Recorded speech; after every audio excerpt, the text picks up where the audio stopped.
Ang neon na ilaw ng Makati ay sumasayaw sa salamin ng kanyang penthouse office, nagpapahiwatig ng kanyang kaharian ng bakal at salamin. Marco Antonio Reyes, ang henyo sa likod ng Reyes Innovations, ang taong nagbabago ng mga industriya sa isang kumpas lamang, ay nakaupo sa kanyang ergonomic chair. Ngunit sa sandaling ito, ang kanyang tingin ay hindi nakatuon sa stock market chart o sa mga blueprint ng bagong prototype. Ang kanyang mga mata, matalas at malamig na parang yelo, ay nakakabit sa isang malaking screen sa dingding na nagpapakita ng live feed mula sa kuna ng kanyang anak. Doon, sa loob ng mainit at malambot na silid-tulugan ng sanggol, si Maria Elena de la Cruz, ang bagong yaya, ay marahan na inuugoy si Bongbong, ang kanyang anak. Ang katawan ni Elena ay balot sa isang simpleng uniforme. Ngunit ang kanyang galaw ay puno ng pag-iingat at ang kanyang boses ay malambing habang umaawit ng isang lumang awiting bayan. Tulog na, bunso. Ang iyong inay na sa piling ng Diyos. Tulog na, bunso, upang lumakit maging malakas. Ang mga salita ay tumagos sa sistema ng surveillance ni Marco. Bawat pantig ay malinaw. Ngunit sa kanyang tainga, ang mga ito ay walang iba kundi ingay. Isang bahagi ng pagpapanggap ng isang tao na umaasa lamang sa kanyang yaman. Si Marco ay hindi nagtitiwala sa sinuman. Hindi na. Isang taon na ang lumipas simula nang misteryosong mawala ang kanyang asawa, si Isabel. Isang taon ng pagdurusa, paghahanap ng kasagutan na tila ba ayaw magpakita. Ang bawat tao sa kanyang paligid ay nagiging potensyal na kaaway. Isang anino na may nakatagong motibo. Higit sa lahat, ang sino mang malapit sa kanyang anak, sa kanyang mahal na si Bongbong, ay nasa ilalim ng kanyang matinding pagsubaybay.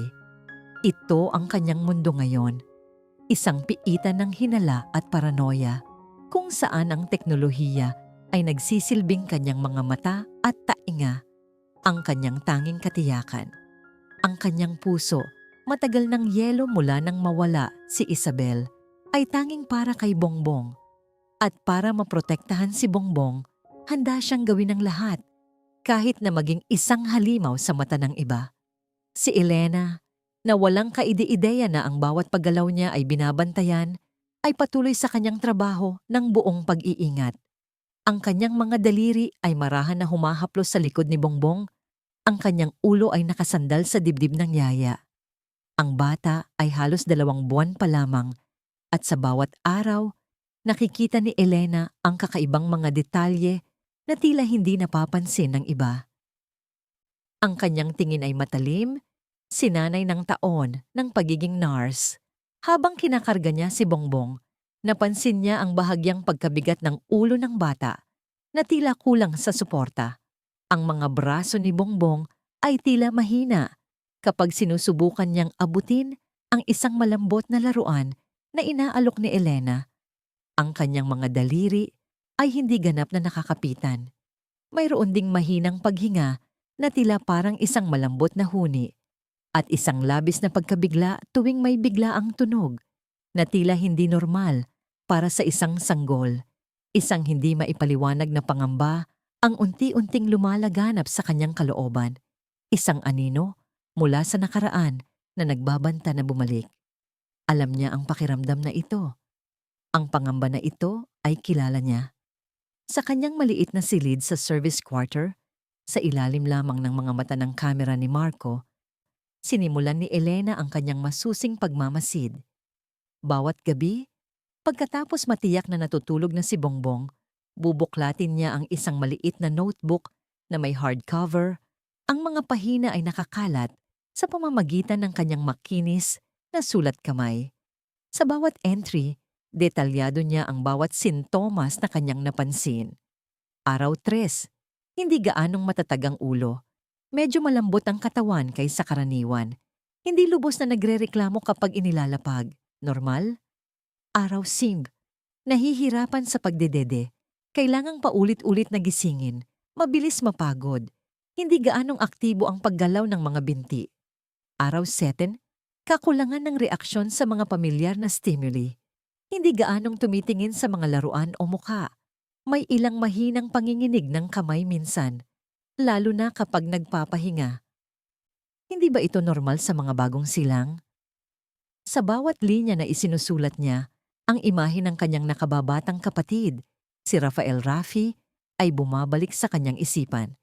Si Rafi, na may parehong mga sintomas, ang parehong paghina, bago pa man niya malaman ang nakakatakot na pangalan, Spinal Muscular Atrophy, SMA.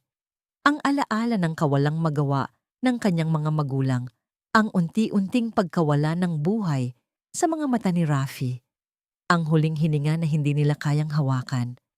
Lahat ng ito ay nagtulak sa kanya na maging nurse upang hindi na muling mararanasan ng iba ang sakit na yon.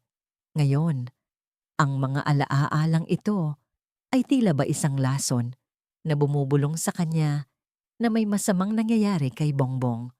Araw-araw, ang mga obserbasyon ni Elena ay nakakarating sa email ni Marco.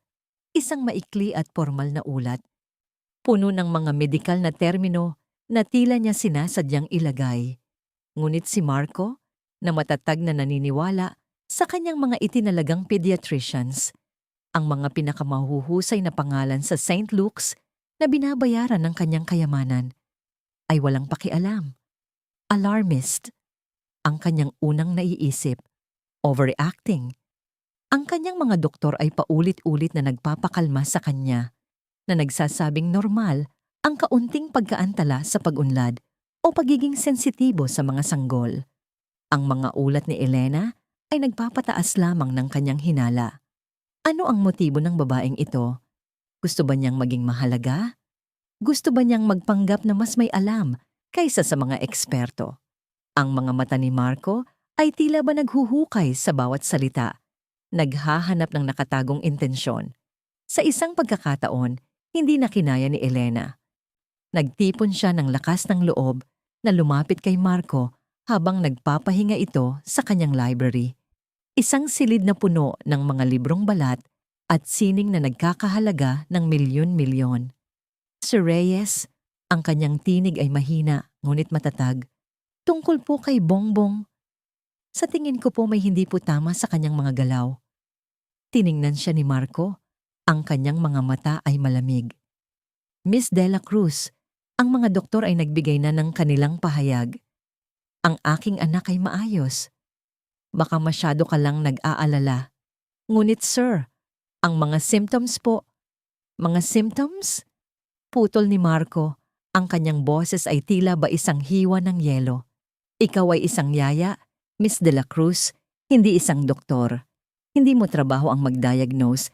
Ang trabaho mo ay alagaan si Bongbong. Hindi mag-isip ng sakit na wala naman. Ang mga salita ni Marco ay tumama kay Elena na parang suntok. Hindi ito ang unang beses.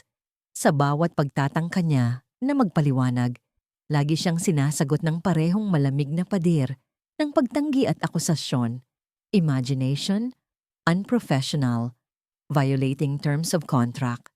Paulit-ulit niyang naririnig ang mga ito. Ang kontrata ay malinaw, walang medikal na payo, walang pakikialam sa desisyon ng doktor. Ngunit paano kung ang desisyon ng doktor ay mali? Paano kung ang mga doktor ay hindi napansin ang nakakatakot na katotohanan na kanyang nakikita? Ang mga mata ni Elena ay nanlalamlam, ngunit ang kanyang determinasyon ay nanatili. Hindi siya susuko kay Bongbong, hindi niya hahayaang mangyari ulit ang nangyari kay Rafi. Sa mga sumunod na linggo, habang ang kondisyon ni Bongbong ay unti-unting lumala, kahit na sa mga mata ng isang hindi eksperto, nagpasya si Elena na kumilos. Ang kanyang konsensya bilang isang nurse at ang kanyang pangako sa kanyang sarili na hindi na muling hahayaang may bata na dumanas ng kapalaran ni Rafi ay mas matindi kaysa sa takot sa paglabag sa kontrata. Sa ilalim ng maliliit na paggawi at kilos, nagsimula siyang mag-ipon ng ebidensya. Gamit ang kanyang cellphone na maingat niyang itinatago sa bulsa ng kanyang apron, lihim siyang kumukuha ng maikling video clip. Isang video ni Bongbong na nakahiga sa playmat, hindi makapag-angat ng ulo.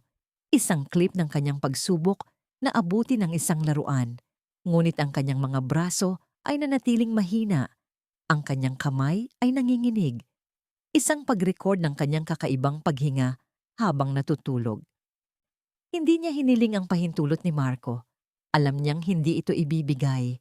Sa gabi, pagkatapos ng mahabang araw, habang ang Makati ay natutulog, si Elena ay nagpuyat, naghahanap ng impormasyon online. Hindi niya direktang kinokontak ang mga doktor dahil iyon ay malinaw na paglabag, ngunit naghahanap siya sa mga forums ng SMA, sa mga support group para sa mga magulang ng mga batang may SMA, sa mga medical na website na nagbibigay ng pangkalahatang impormasyon. Sa bawat testimonya, sa bawat listahan ng sintomas, ang mga piraso ng puzzle ay unti-unting nabubuo sa kanyang isipan. Ang takot ay naging tiyak, ngunit ang lahat ng kanyang pagtatago ay walang saysay laban sa omnipresent surveillance system ni Marco. Isang gabi, habang si Elena ay nasa loob ng nursery, maingat na inilalabas ang kanyang cellphone upang kunan ng video ang mahinang paggalaw ng mga binti ni Bongbong. Isang pula na ilaw ang kumislap sa monitor ni Marco. Ang kanyang mga sensor, na mas sensitibo kaysa sa karaniwan, ay nakakita ng hindi inaasahang aktibidad. Pinlay niya ang recording. Doon, malinaw na nakita niya si Elena, nakatutok ang cellphone kay Bongbong. Ang kanyang mukha ay seryoso at nag-aalala. Pagkatapos, isa pang footage, si Elena nagtatype ng mabilis sa kanyang laptop. Ang screen ay nagpapakita ng mga website tungkol sa spinal muscular atrophy at infant muscle weakness. Isang mainit na alon ng galit ang sumiklab sa dibdib ni Marco. Paglabag sa kontrata, pagsasala sa kanyang tiwala, pagsira sa privacy ng kanyang anak. Ano ang iniisip ng babaeng ito? Ito ba ay pagtatangka na guluhin ang kanyang buhay upang magkaroon ng leverage laban sa kanya? Ang kanyang mga kamao ay humigpit. Hindi niya hahayaan ito. Miss Dela Cruz! Ang boses ni Marco ay umalingaw-ngaw sa buong mansyon, nagpapagising sa mga nagpapahingang katulong. Dumating siya sa nursery, ang kanyang mukha ay maitim sa galit. Ano ang ginagawa mo? Si Elena ay bumaling. Ang kanyang mga mata ay malaki sa gulat, ngunit agad na bumalik sa kanyang kalmado. Sir Reyes, kailangan kong ipaliwanag. Ipapaliwanag? Singhal ni Marco. Ang kanyang tinig ay tumataas. Nakita ko ang lahat. Ang pagkuha mo ng video ng aking anak nang walang pahintulot ko. Ang paghahanap mo ng mga sakit online. Sino ang kinakausap mo? Sino ang pinagsasabihan mo tungkol sa aking anak? Humakbang siya palapit. Ang kanyang anino ay bumabalot kay Elena. Nilabag mo ang kontrata. Nilalabag mo ang privacy ng aking anak. May plano ka ba? Ano ang gusto mong mangyari? Sir, para po ito kay Bongbong. Nagmamadaling sagot ni Elena. Ang kanyang boses ay tila babasag ngunit matatag. Ang mga sintomas niya, alam ko ang mga ito. Nakita ko na ang mga ito dati. Si Rafi? Rafi? Sino si Rafi? Walang pakialam si Marco. Wala akong pakialam sa iyong nakaraan. Ang pakialam ko ay ang aking anak. At ikaw, Miss Dela Cruz, ay nagpapabaya sa iyong tungkulin. Sa kanyang galit, inutos ni Marco sa kanyang technical team na i-download ang lahat ng video na nakuha ni Elena at i-cross-reference ang lahat ng kanyang online activity. Gusto niyang patunayan na mali si Elena. Gusto niyang ipakita na ang babaeng ito ay walang iba kundi isang nagpapanggap na gusto lang magkapangalan. Ngunit habang pinapanood niya ang bawat video clip, bawat paggalaw ni Bongbong na maingat na kinuha ni Elena, isang nakakatakot na katotohanan ang nagsimulang lumitaw. Ang mahinang paggalaw ng mga paa, ang hirap na umangat ang ulo, ang mahinang paghinga, ang kawalan ng reaksyon. Bawat sintomas na isinulat ni Elena sa kanyang mga ulat, ang bawat detalye na kanyang ibinasura ay nasa harapan niya ngayon, hindi lamang bilang isang ulat, kundi bilang isang nakalulungkot na patunay. Ang kanyang scientific mind na sanay sa pag-analisa ng mga data ay nagsimulang mag-ugnay ng mga tuldok. Nag-access siya sa kanyang pinakamalawak na database ng medical. Ginamit ang lahat ng kanyang resources Naghanap ng impormasyon tungkol sa infant muscle weakness, hypotonia, respiratory distress in infants. At paulit-ulit, ang isang pangalan ay lumabas, spinal muscular atrophy. Ang kanyang daliri ay nanginginig habang pinapanood niya ang isang medikal na animation na nagpapakita kung paano humihina ang mga kalamnan dahil sa SMA. Pagkatapos, isa pang video ni Bongbong, sinusubukang gumapang, ngunit ang kanyang mga braso ay tila ba jelly. Isang pag-iyak ang narinig mula sa monitor. Isang malambot, mahinang iyak. Hindi ito ang malakas na pag-iyak ng isang malusog na sanggol. Ito ay ang iyak ng isang sanggol na nahihirapan. Unti-unting bumagsak ang kanyang pagtanggi. Ang yelo sa kanyang puso ay nagsimulang matunaw. Ngunit hindi ito ng kaligayahan, kundi ng matinding takot at pagsisisi. Ang mga luha na matagal nang hindi niya ipinakita mula nang mawala si Isabel ay unti-unting dumaloy sa kanyang mga mata. Luha ng pagkapuot sa kanyang sarili. Luha ng pagsisisi sa kanyang pagkaduda, sa kanyang pagiging bulag. Si Elena, ang babaeng kanyang pinaghihinalaan, ang babaeng halos niya nang paalisin, ang siyang nakakita ng katotohanan. At siya, si Marco Reyes, ang taong may lahat ng teknolohiya at kayamanan, ay nabigo na makita yon sa kanyang sariling anak. Hindi na siya nag-aksaya ng sandali. Kinarga niya si Bongbong, ang kanyang puso ay pumipintig sa takot. Elena! Sigaw niya, ang kanyang boses ay hindi na ang malamig na tinig ng isang bilyonaryo, kundi ang basag na sigaw ng isang ama na natatakot. Maghanda ka! Dadalhin natin si Bongbong sa St. Luke's, ngayon na! Sa malinis at puting pasilyo ng St. Luke's Medical Center, si Marco ay nakaupo sa isang silya. Ang kanyang balikat ay nakakubli. Ang kanyang mga mata ay nanlalamlam. Sa tabi niya, si Elena ay nakaupo ng tahimik. Ang kanyang mukha ay seryoso, ngunit ang kanyang presensya ay tila isang matatag na bato sa gitna ng kanyang bagyo. Hindi na siya nagsalita. Hindi na niya inulit ang I told you so. Alam ni Marco ang katotohanan. Lumabas ang doktor, ang kanyang mukha ay malungkot. Mr. Reyes, Miss Dela Cruz. Ang kanyang tinig ay malambing, ngunit malinaw. Nakumpirma na namin ang diagnosis. Si Bongbong ay may spinal muscular atrophy, type 1. Ang mga salita ay tumama kay Marco na parang kidlat. Ngunit sa ilang nakakatakot na paraan, alam na niya. Ang anino ng pagdududa ay tuluyang nawala. Napalitan ng isang mas matinding takot, isang malamig na realidad. Ngunit sa tabi ng takot na yon, sa loob ng kanyang nawawasak na puso, isang mahinang sinag ng pag-asa ang sumilay. Si Elena ay nasa tabi niya, at si Bongbong, kailangan siya. Ang puting pader ng St. Luke's Medical Center ay tila lumalamon sa bawat hininga. Sa loob ng Intensive Care Unit, ICU, si Bongbong, na ngayon ay nakakonekta sa iba't ibang tubo at makina, ay nagsimula sa kanyang mapanganib na paglalakbay. Ang maliit niyang dibdib ay humihinga ng mabagal. Ang kanyang mga mata ay madalas na nakapikit, nakikipaglaban sa isang sakit na halos hindi na niya kayang intindihin. Si Marco, ang dating malamig at malayo na bilyonaryo, ay naglaho. Pinalitan siya ng isang ama na baliw sa pag-aalala. Ang kanyang mga mata ay nananatiling nakatutok sa bawat paggalaw ng kanyang anak, sa bawat pagbabago sa monitor. Ang kanyang mukha ay pinilipit ng pagod at takot. Ang kanyang mga kamay ay madalas na nakakapit sa maliit na kamay ni Bongbong, naghahanap ng anumang tanda ng lakas. Sa mga oras na yon, ang presensya ni Elena ay naging kanyang tanggulan. Hindi na siya isang yaya. Siya ay isang kasama, isang gabay.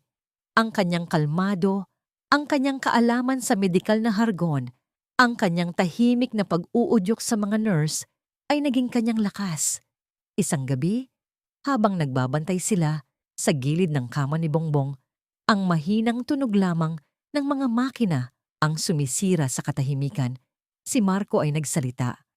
Ang kanyang boses ay bahagya ng marinig. Elena, simulan niya. Ang kanyang tingin ay nakakabit sa kanyang anak. Patawarin mo ako. Ang tatlong salita ay tila ba nabitak ang yelo na matagal nang bumalot sa kanyang puso. Patawarin mo ako sa aking pagkaduda, sa aking pagiging bulag, sa aking pagiging walang pag-asa. Huminga siya ng malalim. Ang kanyang balikat ay bahagyang nanginginig. Napakabuti mo. Tinangka kong durugin ka sa aking hinala at ikaw ang nagligtas sa aking anak, ang nagligtas sa akin. Inabot niya ang kamay ni Elena. Ang kanyang paghawak ay magaan, ngunit puno ng taos-pusong pagsisisi. Maraming salamat, Elena. Maraming salamat sa lahat. Tiningnan siya ni Elena. Ang kanyang mga mata ay puno ng pag-unawa. Hindi niya kailangan ng mga salita. Nakita niya ang pagbabago sa lalaki, sa harap niya. Ang pader na matagal nang itinayo ni Marco ay gumuhuna at sa mga durog na piraso nito, nakita niya ang sakit at pagmamahal ng isang ama. Ginawa ko lang po ang tama, Sir Marco. Sagot niya. Ang kanyang boses ay malambing. Hindi po ako makapapayag na maulit ang nakaraan. Para po ito kay Bongbong. Ngunit sa gitna ng kanilang laban para sa buhay ni Bongbong, isang bagong unos ang sumiklab. Isang araw, habang si Marco at Elena ay nagpapalit ng pagbabantay sa ospital, isang trending na video ang kumalat sa social media. Ito ay isang maikling clip, tila kinuha mula sa isang nakatagong kamera sa nursery ni Bongbong. Sa video, makikita si Elena na tila padaskol na ibinaba si Bongbong sa kuna at pagkatapos ay may basang tuwalya sa kamay na tila sinasampalang unan sa tabi ng bata na may galit na ekspresyon. Ang sumusunod na eksena ay ipinapakita na natapo ng isang baso ng gatas sa gilid ng kuna. Ang caption ay nagsasabing, brutal na yaya ng bilyonaryo, ginugutom at binubugbog ang sanggol. Ginagamit lang ang awa para kunan ng pera? Sa loob ng ilang oras, ang video ay kumalat na parang apoy sa buong Pilipinas.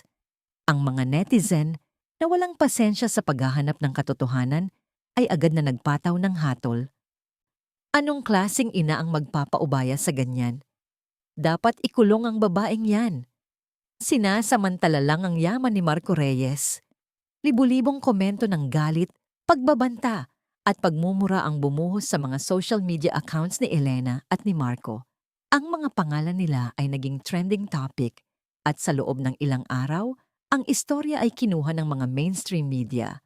Ang mga balita ay puro paninira na nagpipinta kay Elena bilang isang salbahing yaya at si Marco naman bilang isang bulag na bilyonaryo na kinukonsinti ang kalupitan. Si Elena ay gumuho.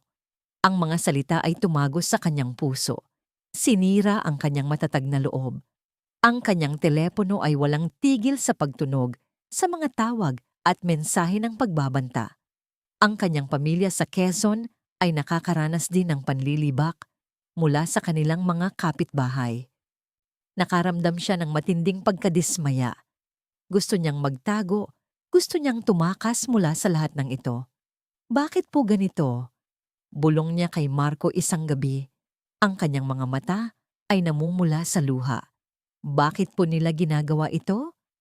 Ang pampublikong paglilitis ay mas masakit kaysa sa anumang pisikal na sakit na kanyang naranasan.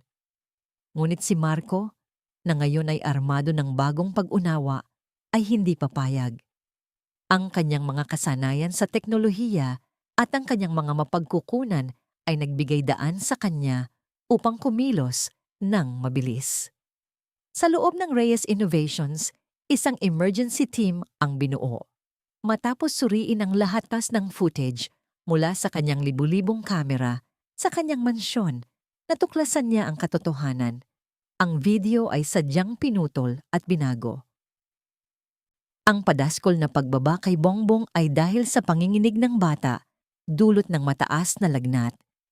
Ang pagsampal sa unan ay ang pagmamadali ni Elena na palamigin ang unan gamit ang malamig na tuwalya dahil sa mataas na lagnat din ng bata. At ang baso ng gatas na natapon ay nangyari habang si Bongbong ay nagkakaroon ng seizures, at si Elena ay nagmamadaling kunin ang gamot. Ang lahat ng ito ay sadyang pinutol at binago upang lumikha ng isang maling naratibo. Ang utak sa likod nito ay maaaring isang kakumpetensya sa negosyo na naghahanap ng pagkakataon na pabagsakin si Marco o isang oportunistang organisasyon na gumagamit ng pampublikong galit para sa sarili nitong agenda. Kinabukasan, sa isang walang paunang abiso na press conference sa punong tanggapan ng Reyes Innovation sa Makati, si Marco ay tumayo sa harap ng mga mamamahayag. Ang kanyang mukha ay seryoso, ang kanyang mga mata ay nanunuot. Ang mga reporter na sabik sa iskandalo ay nagulantang nang makita si Elena na nakaupo sa tabi niya, tahimik at matigas ang loob. Magandang umaga sa inyong lahat. Simula ni Marco, ang kanyang boses ay kalmado, ngunit may bigat. Narito ako ngayon upang tugunan ang isang maling akusasyon na kumalat sa nakaraang ilang araw. Tungkol ito kay Miss Maria Elena de la Cruz. Nag-ingay ang mga reporter, ngunit itinaas ni Marco ang kanyang kamay. Bago kayo magtanong, pakiusap, panoorin niyo muna ito. Sa likod niya, sa isang malaking LED screen, ipinakita ang buong video footage mula sa kanyang mga kamera, hindi pinutol, hindi binago. Ang mga eksena ay naglaro sa tahimik na silid. Makikita kung paano si Elena, sa gitna ng pagkabigla at pag-aalala, ay nagmamadaling kumilos upang alagaan si Bongbong. Ang paghina ng katawan ng bata dahil sa sakit, ang mga pagsubok ni Elena na pakalmahin siya, ang kanyang mabilis na reaksyon sa mga emergencies, lahat ay malinaw. Pagkatapos ng video, ang katahimikan ay bumalot sa silid. Ang mga reporter ay nakatitig, ang kanilang mga mukha ay tila namumutla. Ang lahat ng nakita ninyo, patuloy ni Marco, ang kanyang boses ay tumataas, ay ang totoo. Si Miss De La Cruz ay hindi isang mang-aabuso, siya ay isang bayani. Doon, sa harap ng buong bansa, inihayag ni Marco ang pinakamadilim niyang lihim. Ang pagtuklas na si Bongbong ay may SMA Type 1 at kung paano si Elena, ang dating yaya, ang siyang unang nakakita ng mga sintomas. Kung hindi dahil kay Miss De La Cruz, ang aking anak ay matagal nang nasa panganib na hindi ko man lamang nalalaman. Siya ang nagligtas sa buhay ng aking anak. Siya ang ng aking pamilya. Ang mga nagpalabas ng video na yon, patuloy ni Marco, ang kanyang mga mata ay nanunuot, ay sinasadyang manira sa reputasyon ng isang inosenteng tao at ginamit ang sakit ng aking anak para sa kanilang sariling kapakinabangan. Hindi ko sila palalampasin. Sa huling mga salita niya, ang kanyang tono ay may halong galit at determinasyon. Ang reaksyon ng publiko ay napakabilis. Mula sa matinding galit, ang mga netizen ay lumipat sa pagtataka. Pagkatapos ay sa matinding simpatiya at paghanga. Ang mga hashtag na #Justice for Elena at ni Marco Reyes Hero ay bumaha sa social media. Ang reputasyon ni Marco, na matagal nang balot ng kanyang pagiging malamig na bilyonaryo, ay umakyat ng husto. Si Elena ay lubos na napawalang sala, ang kanyang pangalan ay nilinis. Ang pagsubok na ito ay hindi lamang nagpakita ng kanyang integridad, kundi nagpatunay din sa pagbabago sa puso ni Marco. Matapos ang unos, si Elena ay nanatiling sugatan at pagod. Ang publiko ay nagpahatid ng paghingi ng tawad at paghanga. Ngunit ang mga galos na iniwan ng kampanya ng paninira ay malalim. Nagpasya siyang bumalik sa kanyang pinagmulan, sa tahimik na lalawigan ng Quezon, kung saan ang sariwang hangin at ang payak na buhay ay magbibigay sa kanya ng kapayapaan. Ang kanyang bahay sa probinsya, isang simpleng bahay kubo na napapalibutan ng luntiang mga bukirin at puno ng niyog, ay nagbigay sa kanya ng kanlungan. Ang kanyang pamilya, ang kanyang ina, na may malalim na mga kunot sa kanyang mukha, dulot ng pagod at pag-aalala, at ang kanyang mga nakababatang kapatid ay nagbigay sa kanya ng tahimik na suporta. Isang linggo pagkatapos ng press conference, Isang itim na SUV ang huminto sa harap ng kanilang bahay. Si Marco Reyes. Lumabas siya mula sa sasakyan. Hindi na ang bilyonaryong may suot na mamahaling corporate suit, kundi isang lalaking nakasuot ng simpleng polo shirt at jeans. Ang kanyang mukha ay bahagyang payat mula sa pag-aalala. Nakita niya ang isang Elena na nagdidilig ng mga halaman sa hardin. Ang kanyang buhok ay nakatali sa isang simpleng buhol. Ang kanyang mga kamay ay may mga bahid ng lupa. Isang Elena na malayo sa glamor ng Manila, ngunit tila mas maligaya at tunay. Pinapasok siya ni Elena at sa simpleng sala, kasama ang humihigop na amoy ng sariwang kape at nilagang kamote. Ikinuwento ni Elena ang kwento ni Rafi. Ang kanyang boses ay halos pabulong, puno ng malalim na emosyon, habang inilarawan niya ang kanyang nakababatang kapatid na lalaki, si Rafael Rafi. Si Rafi po ay isang masayahin at mapagmahal na bata, Sir Marco. Anya, ang kanyang mga mata ay nanlalabo sa luha. Ngunit habang siya ay lumalaki, unti-unti po siyang nawawalan ng lakas. Ang kanyang mga kalamnan ay humina. Hindi siya makalakad, hindi siya makakain mag-isa hanggang sa hindi na po siya makahinga. Ang sakit sa kanyang boses ay tumagos kay Marco. Nakita niya ang imahe ng kanyang sariling anak, si Bongbong, sa kwento ni Rafi. Hindi po namin maintindihan kung ano ang nangyayari. Ang mga doktor sa probinsya, wala po silang alam. Ang tanging alam lang po namin ay unti-unting namamatay ang aming bunso. Pinunasan ni Elena ang isang butil ng luha na dumaloy sa kanyang pisngi. Kaya po ako nag-nursing. Kaya po ako nangarap na magkaroon ng kaalaman para hindi na po maulit ang nangyari kay Rafi, para hindi na po maranasan ng ibang pamilya ang sakit na aming naramdaman. Ang kwento ni Rafi ay hindi lamang isang alaala. Ito ay isang sugat na hindi pa ganap na gumagaling. Isang pangako na patuloy niyang dinadala. Tahimik na nakinig si Marco. Ang kanyang puso ay nabibigatan. Naintindihan niya ngayon ang lalim ng pag-aalala ni Elena. Ang lakas ng kanyang determinasyon. Elena, aniya, ang kanyang boses ay malambing. Narinig mo na ang aking ideya tungkol sa pundasyon ng liwanag ni Elena? Umiling si Elena. Sir, masyadong malaki po iyan para sa akin. Hindi po ako sanay sa ganitong uri ng responsibilidad. Takot po ako sa mata ng publiko. Hindi ito tungkol sa publiko, Elena. Paliwanag ni Marco. Inabot ang kanyang kamay upang hawakan ang kanyang braso. Ito ay tungkol sa mga batang tulad ni Bongbong, mga batang tulad ni Rafi. Ang iyong karanasan, ang iyong puso, ay mas mahalaga kaysa sa anumang yaman ko. Ipinakita niya sa kanya ang kanyang pananaw, isang pondo na susuporta sa maagang pagsusuri at paggamot para sa mga batang may SMA sa buong Pilipinas, lalo na sa mga liblib na lugar kung saan walang access sa modernong medisina. Maaari mong baguhin ang iyong sakit sa pag-asa para sa libu-libong pamilya. Hindi mamamatay si Rafi nang walang kabuluhan, Elena.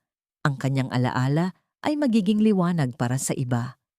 Ang mga salita ni Marco ay tumagos sa puso ni Elena.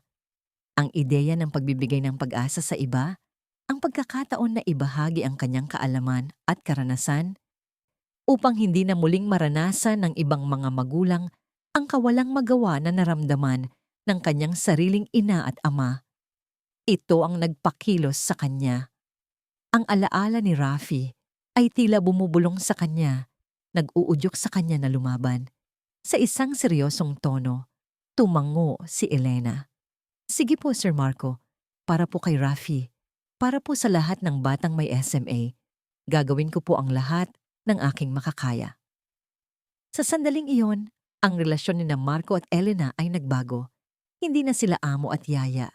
Sila ay mga kasama, magkapit-bisig sa isang misyon. Si Marco, na dating nagtatago sa likod ng kanyang kayamanan at teknolohiya, ay nagsimulang magpakita ng sensibilidad at empatiya. Natuto siyang makinig, hindi lamang sa kanyang mga data analyst, kundi sa puso ng isang babaeng nagdala ng pag-asa sa kanyang pinakamadilim na oras. Sa loob lamang ng ilang buwan, ang pundasyon ng liwanag ni Elena ay naging isang puwersa na kinikilala. Sa pamumuno ni Elena bilang executive director at ni Marco bilang chairman ng board, mabilis itong lumaki. Ang mga donasyon ay dumagsa mula sa mga individual, korporasyon, at maging sa mga Pilipino sa ibang bansa na naantig sa kanilang kwento. Ngunit sa likod ng lahat ng pag-asa, isang nakakabinging realidad ang bumulaga sa kanila. Ang pinakamaunlad na gene therapy para sa SMA ay lubhang napakamahal na ang isang dosis lamang ay nagkakahalaga ng daan-daang milyong piso at tanging sa Singapore lamang ito maaring makuha sa ngayon. Sa kabila ng lahat ng yaman ni Marco at ng mga pondo ng Kwai, sa kasalukuyan, tanging isang dosis lamang ang kanilang kayang bilhin. At pagkatapos, dumating ang kaso ni Maya Santos. Isang 2 taong gulang na batang babae mula sa isang liblib na baryo ng mangingisda sa Batangas. Ang kanyang ama ay isang mangingisda na halos hindi makakain ng 3 beses sa isang araw at ang kanyang ina ay naglalabada. Si Maya ay na-diagnose din na may SMA type 1 at ang kanyang kondisyon ay mas malala kaysa kay Bongbong. Ang kanyang paghinga ay hirap na hirap at ayon sa mga doktor, kakaunti na lamang ang oras niya. Ang kanyang pamilya ay walang anumang kakayahan na makapagbigay ng kahit anong gamot, kahit na ang pinakamura. Sila ay nagbabakasakali na lamang sa Kwai, ang kanilang huling pag-asa. Si Elena ay napaharap sa isang napakasakit na pagpili. Sa isang banda si Bongbong, ang bata na kanyang inalagaan mula nang siya ay isang sanggol, ang anak ng lalaking nagbigay sa kanya ng tiwala. Ang naging dahilan ng kanyang pagbalik sa pag-asa. Sa kabilang banda, si Maya, isang inosenteng kaluluwa na nasa bingit ng kamatayan na walang ibang pagkakataon, walang ibang pag-asa. Kung pipiliin niya si Bongbong, meron pa ring pagkakataon si Marco na makahanap ng paraan. Ngunit kung pipiliin niya si Maya, iyon na ang tanging pagkakataon ng bata. Ilang gabi siyang hindi nakatulog. Ang kanyang isip ay gulong-gulo sa bigat ng desisyon. Ang bawat pagtawa ni Bongbong, ang bawat hikbi ni Maya sa video na ipinakita sa kanya ay tumatagos sa kanyang kaluluwa. Ang alaala ni Rafi ay bumalik. Ang kanyang payat na katawan ay humihinga ng hirap. Hindi niya kayang makita ang isa pang bata na mawawala dahil sa kawalan ng pag-asa. Si Marco, na nakikita ang matinding paghihirap ni Elena, ay nagbigay sa kanya ng desisyon. Sa kabila ng kanyang sariling sakit at takot, para kay Bongbong, nagtiwala siya sa Elena. Kung ano man ang desisyon mo, Elena, aniya, ang kanyang boses ay puno ng pagmamahal at pag-unawa. Susundin ko. Alam kong tama ang iyong puso.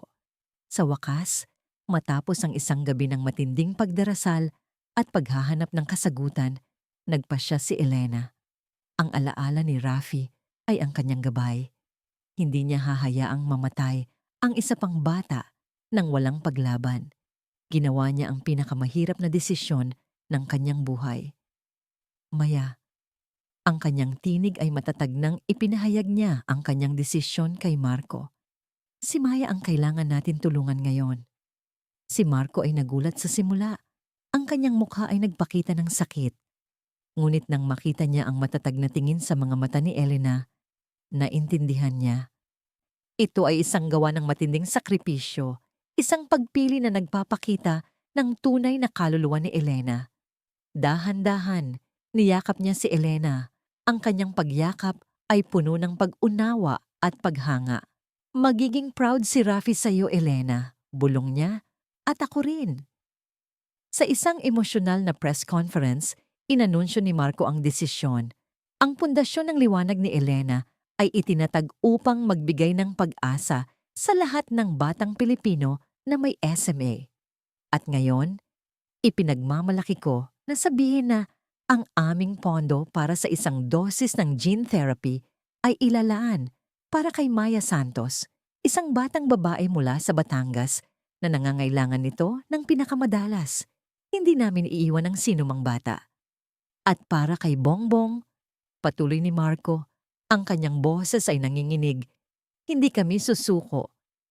Sisiguraduhin naming makakahanap kami ng paraan para sa kanya. Agad na inilipad si Maya sa Singapore.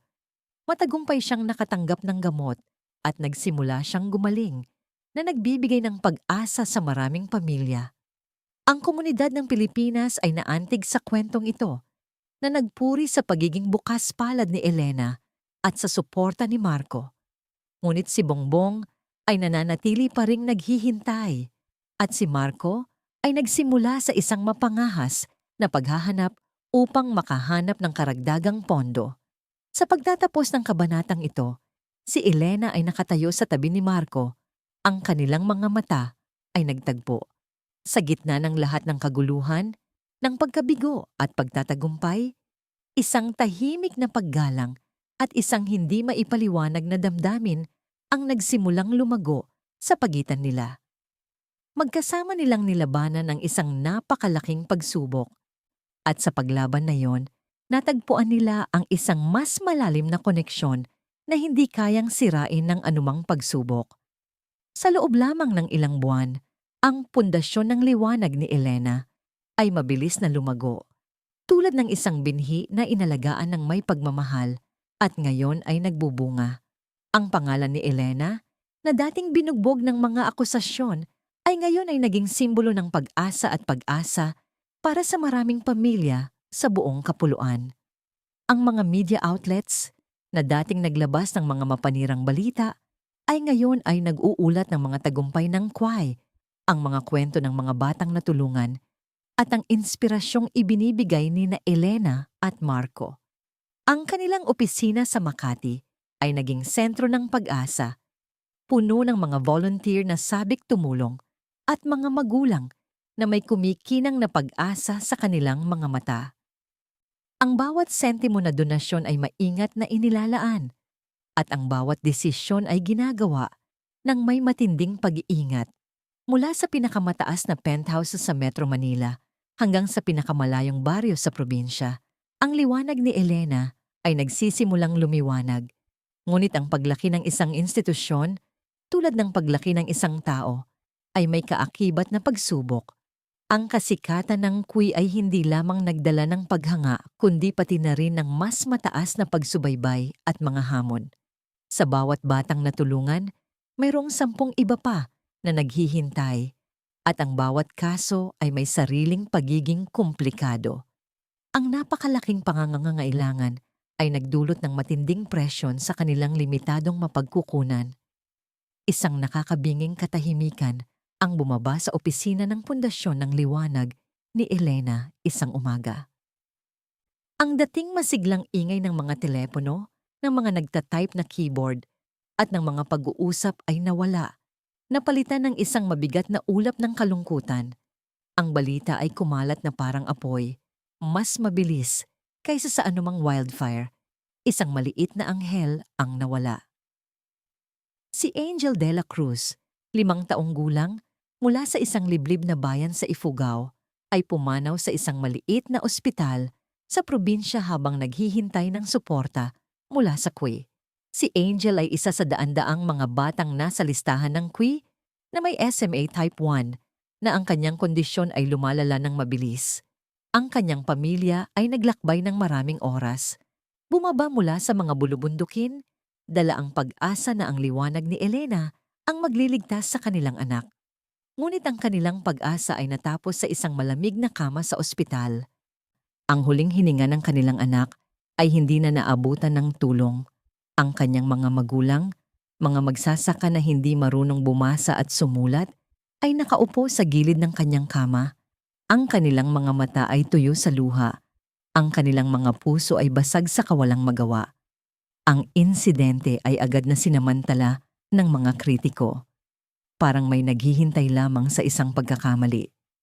Ang mga pahayagan at news websites, lalo na ang mga kilalang kritiko ni Marco Reyes at ng kanyang mga negosyo, ay nagsimulang maglabas ng mga nakakagulat na headline. Pundasyon ni Reyes, nagpabaya sa bata. Kawalan ng transparensya nagdulot ng trahedya. Ginagamit lang ang SMA para sa pampublikong imahe ni bilyonaryo. Ang mga akusasyon ay dumating ng sunod-sunod. Kakulangan sa transparensya sa paglalaan ng pondo, sabi ng isang investigative report, na nagpapahiwatig na may mga paboritong benepisyaryo o mas malala pa, ang mga pondo ay hindi nakakarating sa mga nangangailangan. Pagkaantala sa pagbibigay ng suporta sa pasyente, akusa ng isa pa na nagpapahiwatig ng burokrasya at kapabayaan sa loob ng QUI. Mayroon ding mga malubhang paratang ng pandaraya sa paglikom ng pondo na nagpapahiwatig na ang pera ay ginagamit para sa personal na kapakinabangan o para sa iba pang layunin na hindi nauugnay sa mga bata. Ang ilang mga karibal na organisasyon na may sariling agenda ay sumali sa koro ng paninira na nagpipinta sa QUI bilang isang huwad na entidad at sina Elena at Marco bilang mga oportunista. Ang publiko, na dati nang puno ng paghanga at pag-asa, ay nagsimulang mag-alinlangan. Ang mga komento sa social media ay muling nagbago mula sa suporta patungo sa hinala at galit. Nasaan ang pera? Bakit hindi naabot si Angel? Ginagamit lang ba talaga para sa sarili nilang kapakanan? Ang liwanag ni Elena ay tila nagiging isang malaking anino ng pagdududa. Katulad ng dati, si Elena ang nakaranas ng pinakamalaking bigat ng mga batikos. Ang bawat salita ay tumagos sa kanyang puso. Nagpaalala sa kanya ng kanyang nakaraang paghihirap. Ang kanyang pangalan, na kanyang pinagsikapan na linisin at gawing simbolo ng pag-asa, ay muling binubugbog. Ang mga alaala ni Rafi ng kawalang magawa ay muling bumalik. Ngunit ngayon ay may kasamang malaking responsibilidad at pagkakasala. Naramdaman niya ang matinding pagkadismaya sa kabila ng pagtatanggol ni Marco sa kanya, na sinisiguro na ang kanyang integridad ay walang bahid-dungis. Alam ni Elena na kailangan niyang harapin ito ng direkta. Hindi niya hahayaang ang isang malaking proyekto na kanyang pinaghirapan ay masira dahil sa isang trahedya na, sa bahagi, ay dulot din ng kanilang mga pagkukulang sa proseso. Ang pagkamatay ni Angel ay nagbukas ng isang malalim na sugat, hindi lamang sa kway, kundi sa kanyang sariling kaluluwa. Ang mabigat na hamon na ito ay maaaring bumagsak sa sinuman, ngunit si Elena, na pinatigas na ng mga pagsubok sa buhay at ng kanyang panloob na pangako kay Rafi, ay tumanggi na magtago. Naramdaman niya ang matinding sakit, ang pagod na dala ng pampublikong paglilitis, ngunit sa loob niya, isang apoy ang patuloy na nagliliyab. Ang kanyang pananampalataya sa misyon ng QUI at ang kanyang pagmamahal sa mga batang tulad ni Bongbong at Maya ay mas matindi kaysa sa anumang takot. Isang linggo matapos ang pagkamatay ni Angel, sa gitna ng matinding pag-atake ng media, nagtipon si Elena ng isang press conference. Ang silid ay puno ng mga mamamahayag, ang kanilang mga mukha ay puno ng pagdududa at pag-asa sa isang eskandalo. Nakaupo si Elena sa gitna. Sa likod niya ang logo ng pundasyon ng liwanag ni Elena. Ang kanyang mukha ay payat, ngunit ang kanyang mga mata ay matatag. Si Marco Reyes ay nasa tabi niya. Ang kanyang presensya ay tahimik, ngunit isang matatag na suporta. Magandang umaga po sa inyong lahat.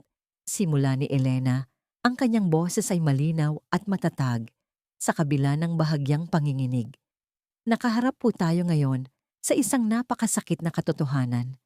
Pumanaw po si Angel de la Cruz, isang 5 taong gulang na bata na may SMA, habang naghihintay ng tulong mula sa aming pundasyon. Nagkaroon ng malakas na bulungan sa silid. Ngunit itinaas ni Elena ang kanyang kamay. Hindi po namin itatago ang katotohanan. Bilang executive director ng pundasyon, lubos po akong nalulungkot sa pagkamatay ni Angel. Taos-puso po akong humihingi ng tawad sa kanyang pamilya. Yumuko siya. Isang gawa ng matinding pagpapakumbaba na nagpahinto sa mga bulungan. Inaamin ko po. Patuloy ni Elena, ang kanyang tingin ay nakakabit sa mga mamamahayag na sa aming pagmamadali na tulungan ang maraming bata hanggat maari, nagkaroon po kami ng mga pagkukulang sa aming proseso. Ang aming pundasyon ay lumaki ng napakabilis at hindi po kami handa sa napakalaking dami ng mga kaso na dumarating. Ang aming mga sistema ay hindi pa ganap na nasubukan.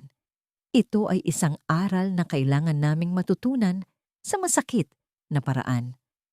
Ang kanyang mga salita ay hindi pagtatanggol. Ito ay isang pagtanggap ng responsibilidad. Ipinahayag ni Elena ang isang serye ng mga agarang hakbang.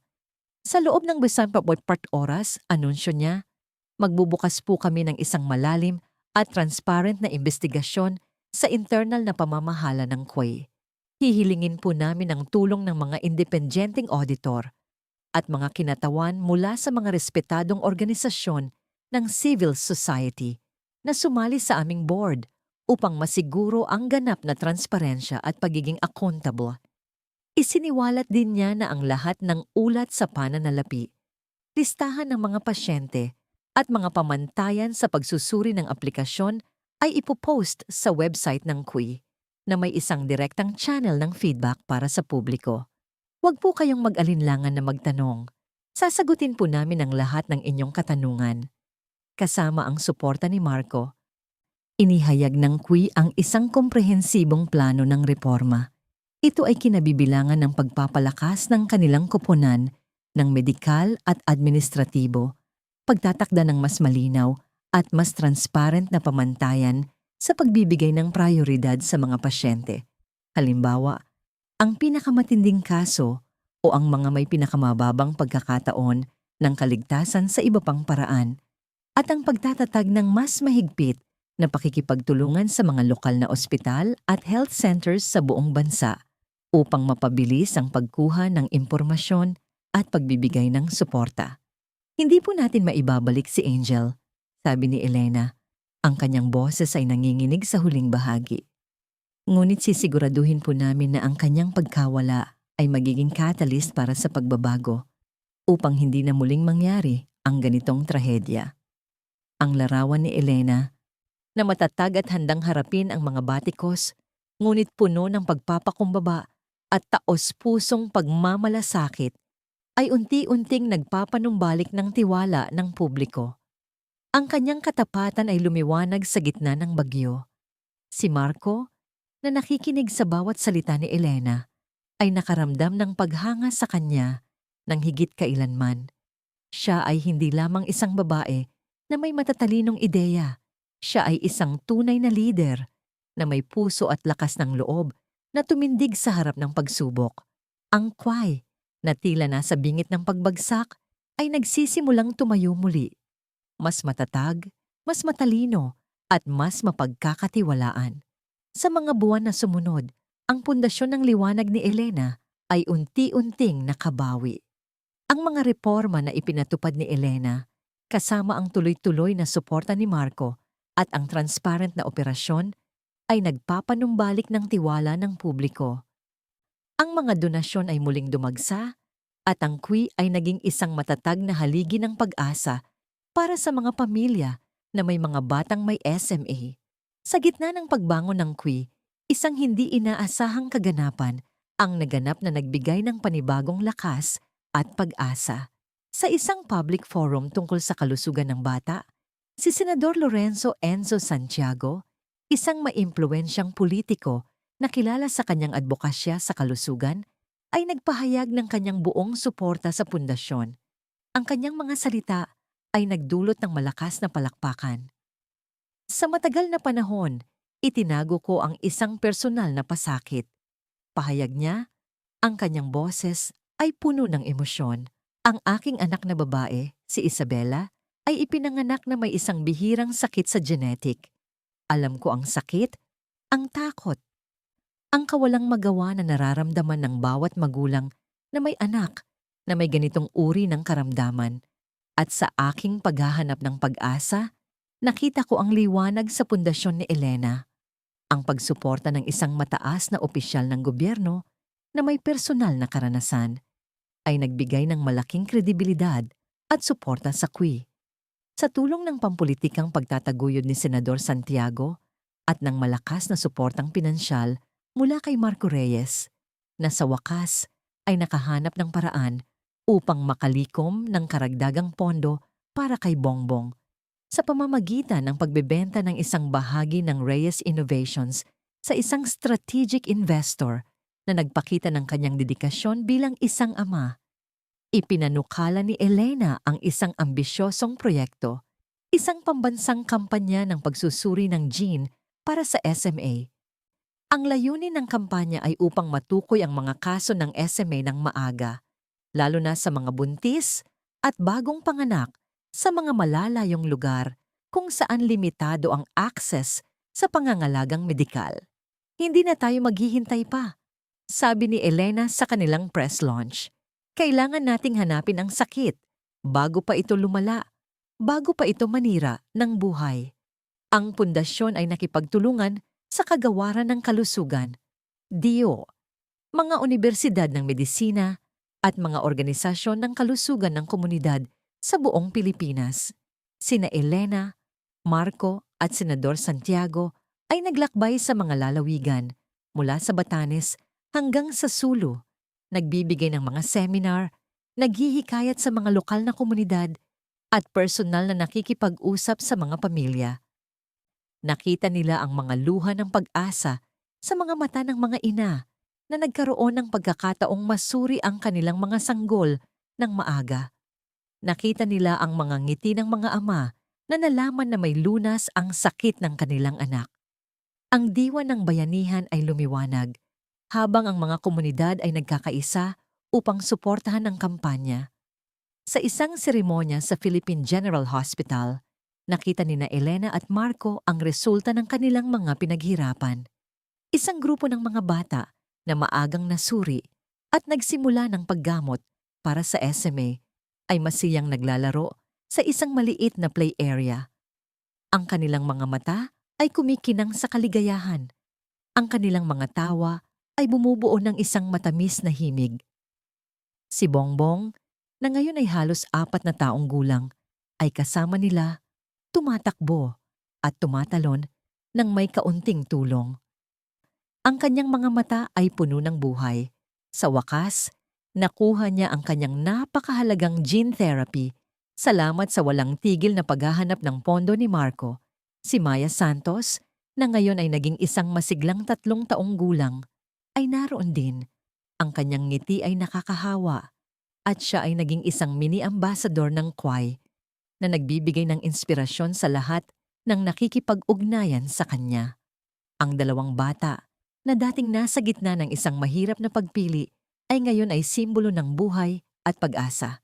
Sa huling bahagi ng araw, habang ang araw ay papalubog at ang ginintuang liwanag ay bumabalot sa silid, nagkaroon ng ilang sandali sina Marco at Elena na magkasama, tahimik na pinagmamasdan ng mga bata. Ang mga tawa ni Bongbong at Maya ay bumalik sa kanila. Isang musika na hindi nila kailanman inaasahan na maririnig.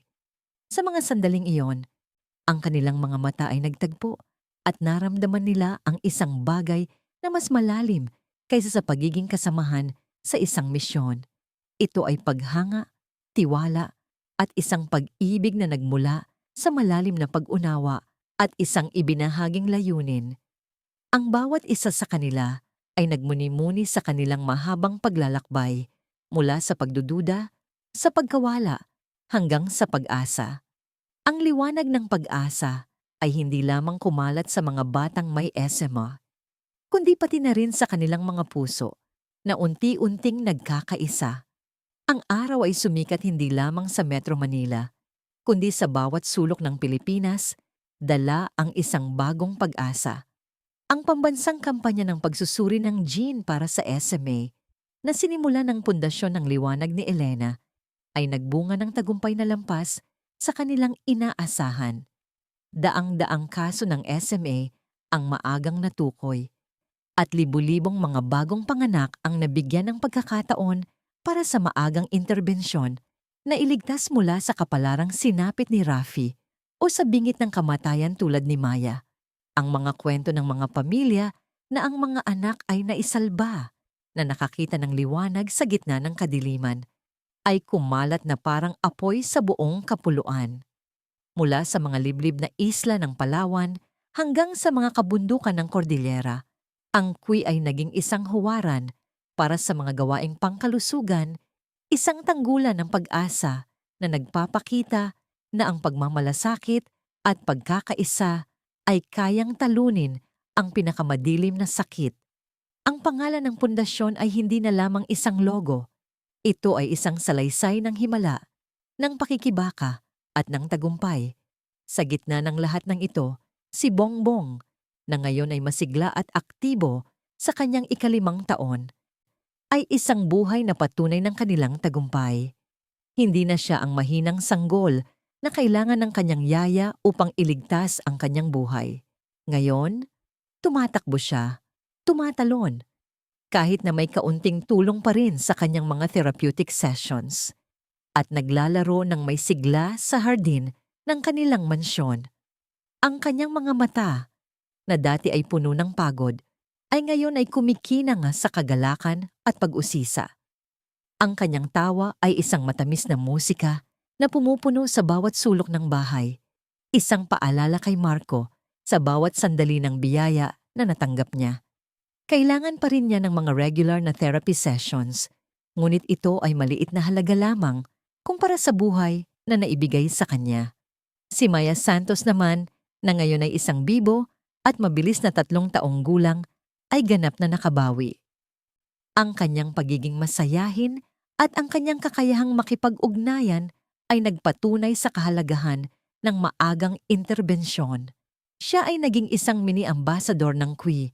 Ang kanyang malaking, bilog na mga mata ay puno ng katalinuhan, at ang kanyang ngiti ay nakakahawa. Siya ay madalas nakasama nina Elena at Marco sa mga kaganapan ng Kui. Ang kanyang maliit na boses ay nagbibigay ng inspirasyon sa mga pamilya na nagpapatunay na may pag-asa. Si Elena, na dating isang tahimik na yaya na nagtatago sa anino ng kanyang nakaraang sakit, ay umusbong na parang isang bulaklak sa gitna ng desyerto. Siya ngayon ay isang leader na may malinaw na pananaw at puso na puno ng pagmamalasakit. Ang kanyang boses, na dati ay halos hindi marinig, ay ngayon ay malakas at malinaw. Ginagamit upang ipagtanggol ang mga mahihina at bigyan ng pag-asa ang mga nawawalan. Mahal siya ng publiko at iginagalang hindi dahil sa kanyang kapangyarihan o yaman, kundi dahil sa kanyang integridad, sa kanyang sakripisyo, at sa kanyang walang hanggang pag-aalay sa kanyang misyon. Ang kanyang mga desisyon ay hinuhusgahan hindi sa kung anong magandang impresyon ang ibibigay nito, kundi sa kung anong pinakamabuting kapakanan ang idudulot nito sa mga bata. At si Marco Reyes, ang dating malamig at malayo na bilyonaryo, ay nagbago rin. Ang kanyang puso, na matagal ng yelo mula nang mawala si Isabel, ay unti-unting lumambot at nagbukas. Hindi na siya nakatuon lamang sa kanyang mga teknolohiya at kayamanan, kundi sa pagbibigay ng pag-asa at liwanag sa iba. Nahanap niya ang tunay na kahulugan ng buhay hindi sa kanyang mga invention o sa stock market, kundi sa bawat ngiti ng batang natulungan, sa bawat luha ng ina na nagbigay ng pasasalamat. Ang kanyang mga mata, na dati ay puno ng pagdududa, ay ngayon ay puno ng pag-ibig at pag-unawa. Siya ay naging isang ama na lubos na mapagmahal, isang kasama na matapat, at isang leader na may puso. Ang kanyang pagbabago ay hindi lamang personal. Ito ay isang testimonya sa kapangyarihan ng pagmamahal at pag-asa na ipinakita sa kanya ni Elena. Sa isang gabi ng Disyembre, ang Grand Ballroom ng isang marangyang hotel sa Makati ay nagniningning sa ilaw ng mga chandelier at pinuno ng halakhakan ng mga piling bisita. Ito ang taunang gala night ng Pundasyon ng Liwanag ni Elena. Isang selebrasyon ng kanilang mga tagumpay at isang pagkakataon para makalikom ng pondo para sa mga darating na proyekto. Ang mga kababaihan ay nakasuot ng eleganteng barot-saya at mga mamahaling gown, habang ang mga kalalakihan ay nakasuot ng barong Tagalog at mga tuksedo. Ang amoy ng sariwang bulaklak at masasarap na pagkain ay pumupuno sa hangin at ang malumanay na musika ng isang string quartet ay nagbibigay ng kakaibang kapaligiran. Si Elena, nakasuot ng isang pino at eleganteng barut-saya na may burdang bulaklak na gawa sa lokal na tela, ay nakatayo sa podium. Ang kanyang boses ay malinaw at matatag habang nagpapahayag siya ng kanyang pananalita. Binabalikan ang mga hamon na kanilang nalampasan at ibinabahagi ang kanyang pangarap para sa isang Pilipinas na walang bata ang maghihirap dahil sa SMA. Hindi ito ang katapusan. Sabi niya, ang kanyang mga mata ay nagniningning. Ito ay simula pa lamang ng ating paglalakbay. Isang paglalakbay tungo sa isang bukas na puno ng liwanag at pag-asa para sa lahat. Mula sa likuran ng silid, si Marco ay nakatayo. Ang kanyang mga mata ay nakatuon kay Elena. Sa ilaw ng mga kandila at ang pagkinang ng mga palamuti, nakita niya hindi lamang ang isang matalinong babae na may matibay na paninindigan, kundi ang babae na nagdala ng liwanag sa kanyang pinakamadilim na buhay. Naalala niya ang araw na una niyang nakita si Elena sa screen. Isang yaya na pinaghihinalaan niya. Ngayon, nakita niya ang isang anghel, isang tagapagligtas. Ang kanyang puso, na matagal nang balot ng yelo, ay ngayon ay puno ng paghanga, paggalang, at isang damdamin na mas malalim kaysa sa anumang kanyang naranasan mula nang mawala si Isabel. Siya ang muling nagbigay kulay sa kanyang mundo, ang nagpahiwatig ng kanyang misyon sa buhay. Ang bawat salita niya, bawat ngiti niya, ay tila bang musika sa kanyang kaluluwa. Matapos ang gala, nang halos lahat ng bisita ay umalis na, sina Marco at Elena ay naglakad sa tahimik na hardin ng hotel na tanawang kumikinang na Vin Manila sa ilalim ng buwan. Ang hangin ay sariwa at ang tanging naririnig ay ang malumanay na hampas ng mga alon at ang malalayong tunog ng syudad. Ang kanilang paglalakad ay tahimik, ngunit ang kapayapaan ay bumabalot sa kanila. Huminto si Marco sa tabi ng isang gazebo na pinalamutian ng mga sariwang bulaklak. Ang kanyang tingin ay nakatuon sa walang hanggang abot tanaw. Elena, simula niya. Ang kanyang boses ay malumanay, malayo sa dating malamig na tono. Hindi ko akalaing darating ang araw na ito. Matapos mawala si Isabel, pakiramdam ko ay nawala na rin ang bahagi ng aking kaluluwa. Nagtago ako sa trabaho ko, sa aking teknolohiya, sa pagdududa sa lahat ng tao. Ang buhay ko ay puro kadiliman at paghahanap ng kasagutan na tila hindi na kailanman matatagpuan. Ikinuwento niya ang sakit na naramdaman niya nang magkasakit si Bongbong. Ang takot na nawalan na naman siya ng mahal sa buhay. Ngunit ikaw, Elena, ikaw ang nagdala ng liwanag, hindi lamang sa buhay ni Bongbong, kundi sa akin din. Tumingin siya kay Elena. Ang kanyang mga mata ay puno ng emosyon. Ikaw ang nagturo sa akin na magtiwala muli, na magkaroon ng pag-asa, na magmahal. Walang bahid ng pagmamalaki sa kanyang mga salita. Tanging purong pagpapakumbaba at katapatan. Nagbahagi rin si Elena ng kanyang mga damdamin. Ang kanyang mga mata ay nanlalabo sa luha. Sir Marco, aniya, ang kanyang boses ay bahagyang nanginginig. Noon, nakita ko lang po kayo bilang isang amo, isang malamig na amo. Ngunit sa paglipas ng panahon, nakita ko ang pagbabago sa inyo, ang isang ama na handang gawin ang lahat para sa kanyang anak. Ang isang lalaking naglakas loob na buwagin ang kanyang mga pader na lumabas sa kanyang shell upang ipaglaban ang mga bata. Ibinahagi niya ang kanyang paghanga sa kanyang tapang, sa kanyang dedikasyon, sa kanyang puso na hindi na lamang para sa kanyang negosyo, kundi para sa sangkatauhan. Hindi ko po akalaing posible pa para sa akin ang magmahal. Pagkatapos po ng lahat ng nangyari kay Rafi, pakiramdam ko ay hindi na ako karapat-dapat. Ngunit ikaw ang nagpatunay sa akin na ang pag-ibig ay hindi lamang tungkol sa personal na kaligayahan, kundi sa isang ibinahaging layunin. Ang pagmamahal na ito ay hindi po dahil sa inyong yaman o kapangyarihan. Ito po ay dahil sa lalaking nakita ko sa likod ng lahat ng iyon. Ang lalaking may puso, ang lalaking nakita ang liwanag sa akin at nagbigay sa akin ng pagkakataon upang maging liwanag para sa iba. Ang kanilang pag-uusap ay umabot sa pinakamalalim na bahagi ng kanilang kaluluwa. Ang kanilang mga sugat at pagpapagaling ay nagkakaisa. Ang kanilang mga puso ay nag-uusap sa isang lengguwahe na sila lamang ang nakakaintindi. Si Marco ay dahan-dahang lumuhod, hindi sa isang karaniwang eksena ng pag-ibig sa pelikula, kundi sa isang sandali na puno ng katapatan at matinding emosyon. Ang buwan ay nagniningning sa kanyang likod, at ang hangin ay malumanay na humahaplos sa kanilang mga mukha. Inabot niya ang isang maliit na kahon na velvet, at nang buksan niya ito, isang simpleng singsing na may malalim na asul na sapiro ang kumikinang sa dilim, simbolo ng tiwala at katapatan. Elena, ang kanyang boses ay bahagyang nanginginig, ngunit puno ng matinding pagmamahal. Ikaw ang nagdala ng liwanag sa aking buhay, sa buhay ni Bongbong. Ikaw ang nagturo sa akin na lumaban, na magmahal muli. Ikaw ang aking liwanag. Inabot niya ang kamay ni Elena.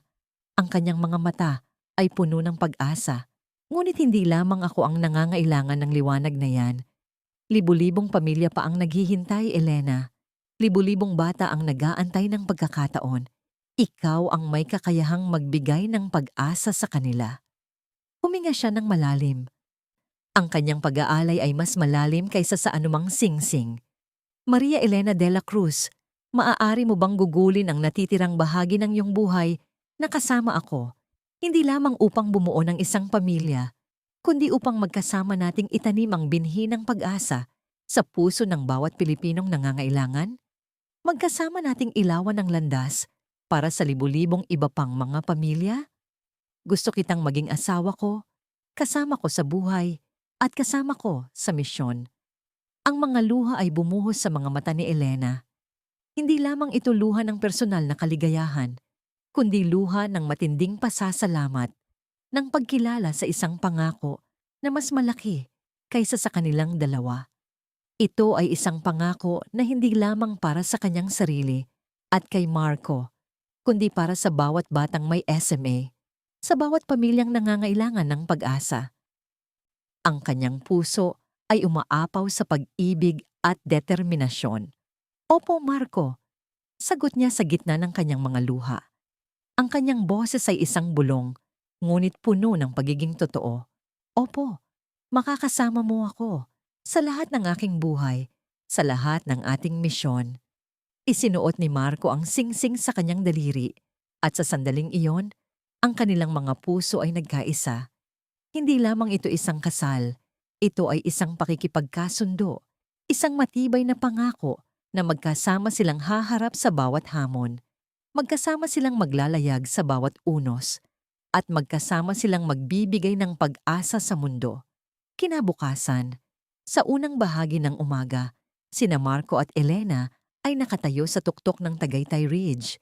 Ang kanilang mga kamay ay magkasamang magkahawak, nakatanaw sa kumikinang na Taal Lake, sa ilalim ng ginintuang liwanag ng bukang liwayway.